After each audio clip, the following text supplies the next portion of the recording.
Good morning. हमने कल पढ़ा कि ब्रीदिंग का प्रोसेस क्या है। We studied about respiratory system के पार्ट्स क्या हैं, उनके डिफरेंट फंक्शंस क्या हैं और हमारी बॉडी में ऑक्सीजन को कैसे ट्रांसफ़र किया जाता है थ्रू रेड ब्लड सेल और हीमोग्लोबिन। आज हम पढ़ेंगे एक रेस्पिरेटरी सरफेस की प्रॉपर्टीज़ क्या होती हैं। तो जैसे कि हमने पहले पढ़ा था कि हमारे जो एल्वियोलाई हैं, these are the site for respiration. ये देखिए, this is an alveoli, this part is called an alveoli. और ये जो एल्वियोलाई का सरफेस है, इसके थ्रू एक्सचेंज ऑफ गैसेस होता है, यानी कार्बन डाइऑक्साइड बाहर जाता है और ऑक्सीजन हमारे ब्लड के अंदर जाता है। So this surface is called respiratory surface. अब इसकी प्रॉपर्टीज़ क्या होनी चाहिए कि ऑक्सीजन आराम से ट्रांसफ़र हो सके। तो पहली प्रॉपर्टी हमारी रेस्पिरेटरी सरफेस की है कि दीवारें बहुत पतली होनी चाहिए। It should have thin walls ताकि गैसेस आराम से ट्रांसफ़र हो सके। मॉइस्ट सरफेस, जो एल्वियोलाई का सरफेस है वो थोड़ा गीला होना चाहिए, बिकॉज मॉइस्ट सरफेस में ऑक्सीजन ईजिली डिजॉल्व होकर आगे ट्रांसफ़र हो जाती है। थर्ड, लार्ज सरफेस एरिया जितना बड़ा होगा ऑक्सीजन उतना ज़्यादा ट्रांसफ़र होगी। नेक्स्ट, हर एल्वियोलाई वैस्कुलर होनी चाहिए।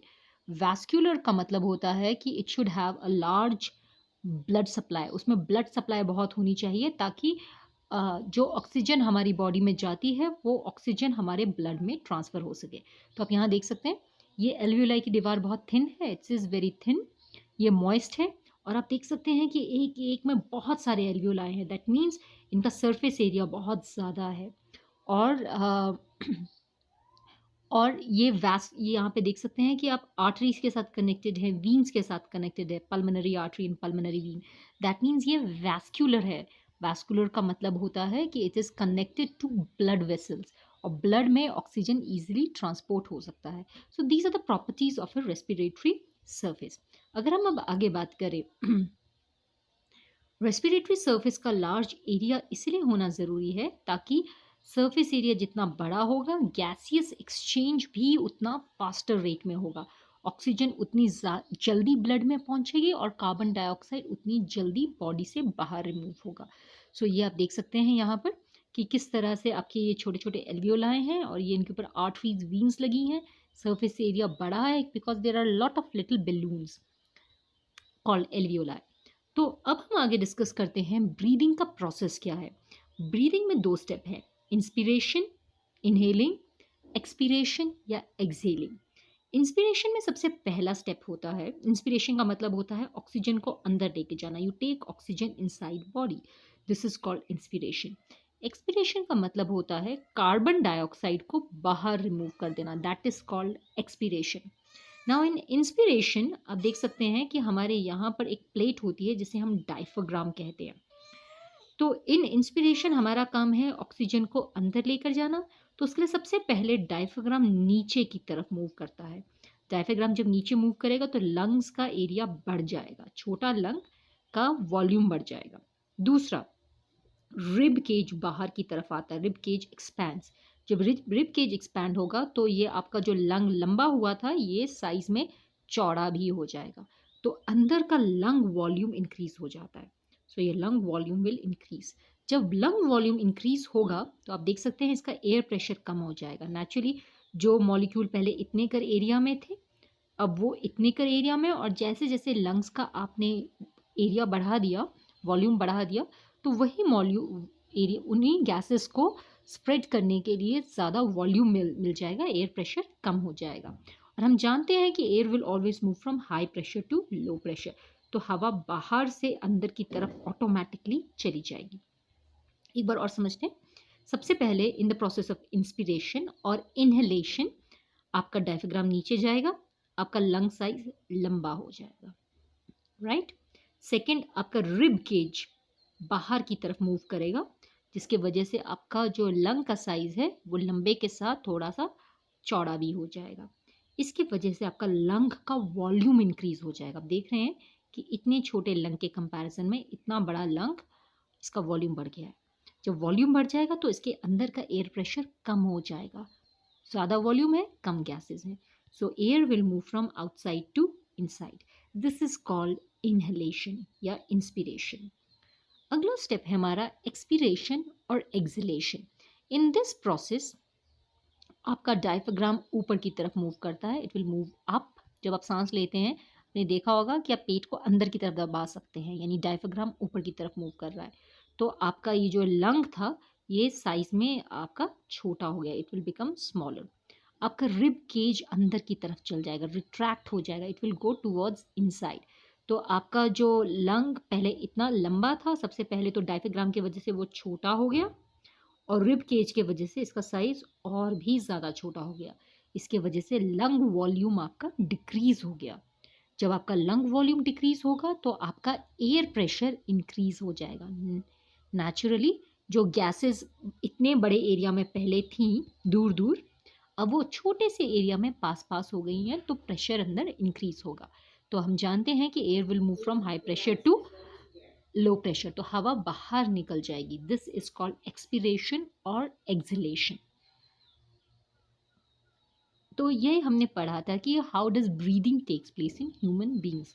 अगर हम फिशेस के बारे में बात करें, तो फिशेस के अंदर इस तरह का स्ट्रक्चर होता है जिन्हें हम गिल्स कहते हैं, गिल्स। तो फिशेस मुंह से पानी लेती हैं, और इनकी गर्दन के पास एक स्ट्रक्चर होता है, वहाँ से वो पानी को बाहर रिलीज कर देती हैं। तो जब यहाँ से पानी बाहर निकलता है तो ऑक्सीजन बॉडी के अंदर चला जाता है, राइट। तो हमारे पास लंग्स होते हैं और फिशेस के पास होती हैं गिल्स, और ये गिल्स बहुत वैस्कुलर होती हैं। वैस्कुलर का मतलब कि इसमें ब्लड वेसल्स होती है। तो जैसे भी पानी इसमें से बाहर निकलेगा, तो पानी के अंदर जितना भी ऑक्सीजन है that will go inside the body through gills. So this is the function of, this is the gas exchange in fishes. क्योंकि पानी के अंदर मछलियां रहती हैं और वाटर में ऑक्सीजन की कंसंट्रेशन कम होती है, oxygen concentration is less inside water, तो मछली को ऑक्सीजन लेने के लिए बहुत बार ब्रीथ करना पड़ता है। तो इनका ब्रीदिंग रेट भी हाई होता है, they have a higher breathing rate. वो 1 मिनट में बहुत बार ब्रीथ करती हैं ताकि ज़्यादा से ज़्यादा ऑक्सीजन अपने शरीर के अंदर ले सके, राइट। और क्योंकि हम ज़मीन पे रहते हैं, एयर में ऑक्सीजन की कंसंट्रेशन ज़्यादा होती है, तो हमारा ब्रीदिंग रेट थोड़ा कम होता है। अब हम जो अगला टॉपिक करेंगे that is respiration in plants. Respiration in plants हमने एनिमल्स में डिस्कस किया, अब हम करेंगे रेस्पिरेशन इन प्लांट्स। पौधों की खास बात क्या होती है कि पौधों में रेस्पिरेशन होती है लीफ के थ्रू। लीफ में इस तरह के स्ट्रक्चर्स होते हैं जिन्हें हम कहते हैं स्टोमेटा। ये हम पहले भी पढ़ चुके हैं फोटोसिंथेसिस के टाइम, स्टोमेटा। स्टोमेटा की खास बात क्या होती है, स्टोमेटा होल्स होते हैं जो कार्बन डाइऑक्साइड को बाहर छोड़ते हैं और ऑक्सीजन को अंदर लेते हैं। They help in exchange of gases, और ये गार्ड सेल की मदद से ओपन, यहाँ पे देखिए ओपन कंडीशन है ये, या ये क्लोज हो सकते हैं, closed. So they will help in respiration. अब प्लांट्स में दिन के वक्त इन्हें फोटोसिंथेसिस करना होता है। Photosynthesis, they have to make food, तो उसके लिए इन्हें कार्बन डाइऑक्साइड की ज़रूरत पड़ती है। तो दिन के वक्त पौधे कार्बन डाइऑक्साइड को अंदर लेते हैं और ऑक्सीजन को बाहर छोड़ते हैं, और इसकी वजह से हमारे एयर में ऑक्सीजन की कंसंट्रेशन बढ़ जाती है। रात के वक्त जब हमारे पास सनलाइट नहीं होती है, तो पौधे ऑक्सीजन को अंदर लेते हैं सांस लेने के लिए और कार्बन डाइऑक्साइड को छोड़ देते हैं, क्योंकि उन्हें रात को कार्बन डाइऑक्साइड की ज़रूरत नहीं होती है। इसीलिए कहा जाता है कि रात को पेड़ के नीचे नहीं सोना चाहिए, क्योंकि कार्बन डाइऑक्साइड का कंसंट्रेशन इतना हाई होता है कि आप रात को पेड़ के नीचे आपकी हेल्थ को हार्म हो सकता है। तो पौधे दिन में भी रिस्पायर करते हैं, लेकिन दिन में उतना ऑक्सीजन इनकी बॉडी में प्रोड्यूस होता है कि इन्हें बाहर से ऑक्सीजन लेने की ज़रूरत नहीं पड़ती है। तो ये रहा हमारा, देखिए दिन के वक्त कार्बन डाइऑक्साइड अंदर लिया जा रहा है और ऑक्सीजन छोड़ा जा रहा है। रात के वक्त ऑक्सीजन को ये अंदर ले रहे हैं और कार्बन डाइऑक्साइड को ये छोड़ रहे हैं। So this is respiration in plants. तो आज के लिए हम ये रेस्पिरेशन, प्लांट्स हमसे कम एक्टिव हैं तो उनकी एनर्जी की रिक्वायरमेंट कम है।